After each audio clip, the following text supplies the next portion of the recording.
People have been crafting religious statues for years, but time can take a toll on these sacred works of art. That's where restoration experts come in. These professionals work small miracles to return statues to their former glory. This is a wooden sculpture of the Christian Messiah. It was originally crafted in the 15th century, but today it's riddled with termites and broken. A major restoration has been its salvation.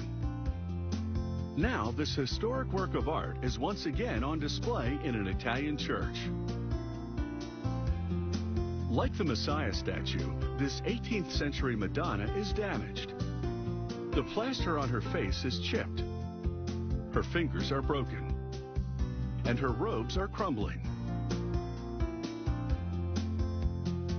First, the restorer dusts off some of the surface dirt. He uses a soft brush and gentle movements to avoid further destruction.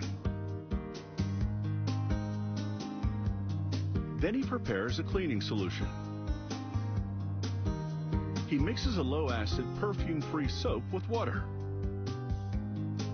He uses mild soap because it's gentle on old plaster.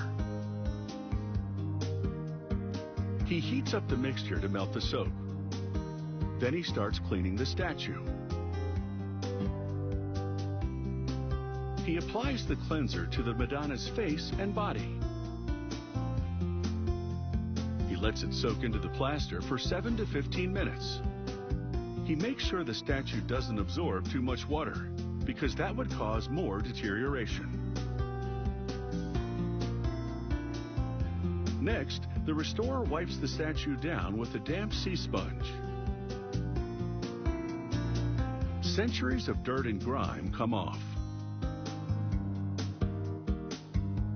For serious stains, he combines alcohol and ammonia. He applies the cleansing mixture using a cotton swab. He lightly scrubs off the deep stains. The alcohol evaporates quickly, so it's not on the surface of the statue long enough to do any more damage.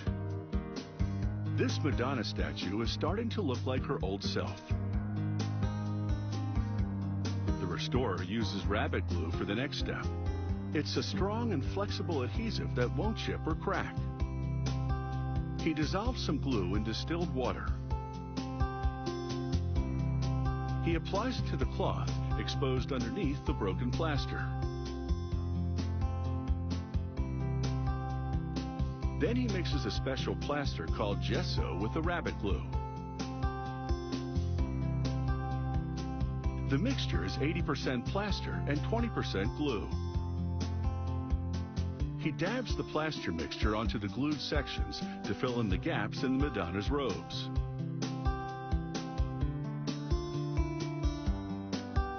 He repairs her chipped nose using a thicker version of the plaster solution.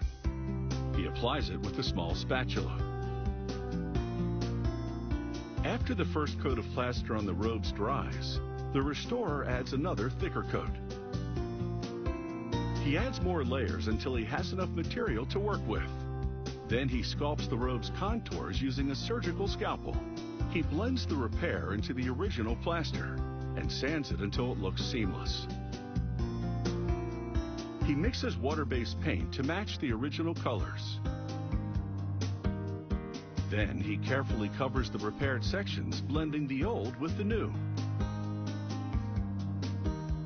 He mends the brocade by pressing gold leaf onto the border of the robes.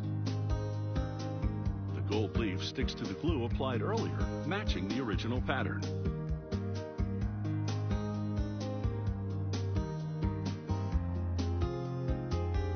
He seals the paint with carnauba wax.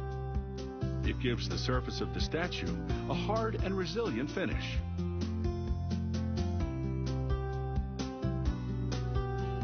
It can take up to 4 months to restore a damaged statue. A sculpture that's hundreds of years old can look as good as new in just a few months. Then churchgoers can enjoy it for centuries to come.